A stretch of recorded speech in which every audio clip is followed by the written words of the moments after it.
I'm Paul. Oh my God, yes, there is some stuff. Thank you very much. So first of all, I'm stunned to know that you're not supposed to rinse your mouth out after you brush your teeth. Did I get that right? Yeah. You're not supposed to. Let's talk about that. Stop this stuff. Okay, so I'm going to get nerdy.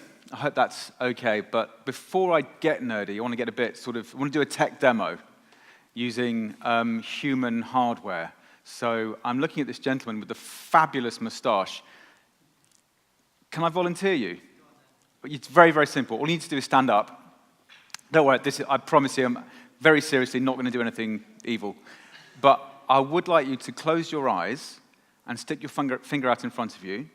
Now, what's going to happen is that people are going to make some noises around you, and when they do that, I'd like you to turn and point at the noise. This is a tech demo. It's very important. So everybody else, I'm also going to co-opt you as well. I hope that's okay. So if I ask you to make a noise, just a clap or something, that'd be great. So with your eyes still closed.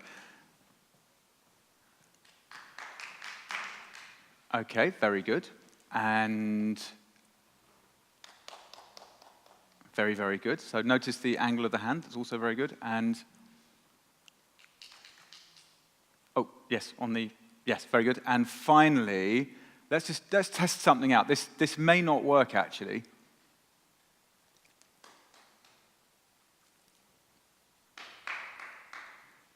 Oh, very good. You actually got the angle right as well. Normally, thank you very much. So that's it. You can open your eyes. Now, so that might look really obvious. Someone closed their eyes. Some other people made some clapping noises, and you were able to work out where that's from. But actually, that's not obvious at all because you're not born with that skill at all. It's something that you learn. And the reason you can do that, to be able to work out where sound is coming from in 360 degrees, despite the fact you've only got 2 ears, is really cool. And it's a thing which we decided to model and to build an entire game around with Papa Sangre. And Papa Sangre II came out last year and was the single best reviewed game out of every single game released on the iPhone last year. According to Metacritic, it got 93% of Metacritic. So it's not, oh damn, I was about to swear then. Anyone? No, better not. So it's not bad. It's a very, very good game, despite the fact it has absolutely no graphics at all. Well, it's got a bit of graphics actually, but I'll show them to you. So that's Papa Sangre II. And this is a little demo of it. Trailer.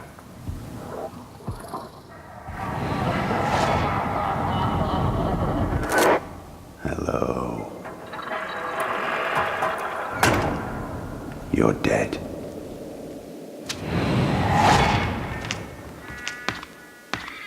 And that weaselly noise is one of the mind lice. If you trip over, they'll hear you and eat your soul if they catch you. Don't move. That's a forgotten man. If they catch you, it's annihilation of the soul. They can smell memory from miles. They hear everything. I'll read you the card. Max Johnson. Memory of submarine disaster. So what happens is you launch the application, you put the game, actually not the app, you put your headphones on and you physically turn around like this. And as you turn around, the sounds that you're hearing match what you would actually hear if you were there, if you were actually there. Based on 2 premises. First of all, your brain has the best graphics card out of any graphics card that's out there. The pictures are better on radio. If we give you some sound, your brain will interpret what's going on. And it'll create images for you that are far better than any computer game can ever do.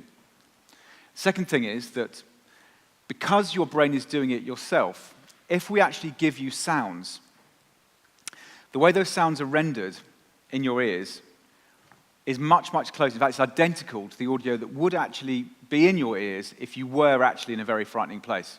When you're looking at a TV screen or a monitor, even if it's an Oculus Rift, the graphics that you're seeing are only a representation of some other reality. Even if it's, even if it's full motion video inside an Oculus Rift as you're turning around, it's not the same as having audio. The information that we can provide in your ears is exactly the same as it would be. So it's incredibly immersive. It's staggeringly immersive. And we made a piece of technology called the Papa Engine to do that. It did because nothing existed. There was no technology to make it happen. And making the Papa engine was relatively simple. All we had to do was get a dummy head. Literally get a head which has got like a model of a human head that has the same density as the human head, the same kind of shape of it, same topography, even little vestigial sort of rubber pinny, your little lug holes. And we put two fantastically great microphones inside the dummy head. Then, inside an anechoic chamber, you have to beam white noise at the dummy head from 1,000 different directions. An anechoic chamber, of course, is a chamber that has absolutely no sound in it. It's completely isolated and it has no echoes at all. So that's nice and easy. And then you've got to express the interaural delay and frequency attenuation in different bands as a massive table of numbers. Piece of piss. In English, the way that the human head works out where sound is coming from is that if there's a sound over there, it's going to hit that ear before it hits that ear by a tiny, tiny, tiny amount of time. And also, at different frequency bands, different sort of level, different parts of the signal are going to either get attenuated or boosted by passing through your brain, passing through your skull and your jaws and so on, and also reverb of different the walls around you. So that's the principle of how binaural works. And then once you've expressed all those different attenuations in from different directions in lots of different ways, then you can take the white noise out, and you can then put your own white noise in, and you can apply the appropriate table entry to that piece of white noise, because it's just numbers. And then you can write some game logic to move sounds relative to the player and then reapply blah, blah, blah, blah, blah, blah, blah. So what you then do is you effectively write a game, and you say, as the player is moving around, either walking forwards or left or right or turning, you can then choose the right figure from this table and in real time apply different figures from the table so that as you move around in hundreds of thousands of seconds, you're choosing the right bit of numbers to go into your algorithm, and you can then effectively synthesize binaural audio in real time.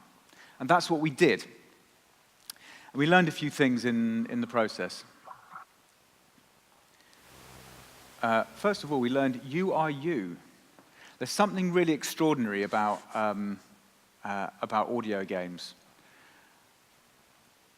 We call Papa Sangre and the games that we've made the ultimate first-person games, because you really are you inside that game. This premise that because the information that your brain is receiving is exactly the same information as it would be if you were in a really frightening place or a really beautiful place with some sounds in it, it means that it's incredibly immersive to a degree that's staggering. We had people filing bug reports and giving us bad reviews because they were on the tube and someone brushed their leg and they screamed. Or they were playing at home and the cat jumped into their lap. When you listen to the sound of a snuffle hog chewing your legs off, that's really not a good idea. But it's a measure of how immersive the game is. And it meant that we could design the game from this very personal perspective, this ultimate first-person perspective. The second thing was very interesting. Because you learn to hear, again, it means that we have to approach game design and we have to approach the way that you're guided through the early levels of the game in a very different way. People who are very, very young, sort of 2 or 3, probably wouldn't be able to play this game properly, which is an extraordinary thing because they actually physically lack the cognitive ability to do it. It's something that you learn. And more than that, the early levels of the game have to be incredibly clear. You have to teach people how to hear. You have to teach people how to see with their eyes inside the game, which is a very, very interesting thing. And we also learned that input must equal output from a game design perspective. Has anyone used the Oculus Rift? Do you feel sick when you use it? Yeah, I do too. Sucks, doesn't it? But I don't even care about that. Sorry, I didn't even want to mention that. No. When you're wearing the Oculus Rift and you turn around, does anyone not know what the Oculus Rift is? I should explain what that is, excuse me. The Oculus Rift is it's a pair of goggles that you wear that gives you stereoscopic vision. It has two little lenses in, and as you put some video source into it, head tracking technology on it means that as you turn your head, you're actually getting stereoscopic vision that matches what would be happening if you were looking around. Now, there's an incredibly small lag on Oculus Rift, which is one of the reasons why when people use it, they start getting sick, because your body turns, and what you're seeing turns incredibly smallly too late. And your body says, something's lying to me here. Your brain thinks something's lying to you. And evolutionary terms, when someone's been lying to you about what you can see, it means you're hallucinating, which means that you've been poisoned. So the problem is with the Oculus Rift, when you use it, for some people, your body thinks that you've been poisoned. When you take the goggles off, you still feel sick for the rest of the day. It's kind of sucky. But with the audio games, none of that happens at all, because of two things. First of all, because there is no lag. It's absolutely imperceptible, completely imperceptible is the first thing. And the second thing is that the equivalent of virtual reality sickness in a binaural system is it just doesn't work. It just doesn't work at all. Because you learn to hear, we learn that as we move around, sound goes to where it should be. And that's because there's an absolutely proportional input, as in, if I turn through 90 degrees, then the audio, the sound, will also move through 90 degrees. If we're making a digital system and we don't simulate that exactly, then what happens is that it's not that you feel sick, you physically just don't understand what you're hearing. It just sounds like noise. You just can't work out what's going on. So again, we translated those things into Papa Sangre II in two ways. First of all, the interface, the primary way of moving around is literally to move your body like this, using the accelerometer in the device, or the magnetometer in the device. And secondly, when you walk, every single step counts. So as you move with your thumbs, every single time you tap the screen, you walk forward one step. So proportionality is absolutely key to it. When you add all these things together, you do get some pretty extraordinary experiences. And as I mentioned, this bizarre game, Papa Sangre II, features Ned Stark from Game of Thrones in the form of Sean Bean. He's also the cat in he's the O2 voice.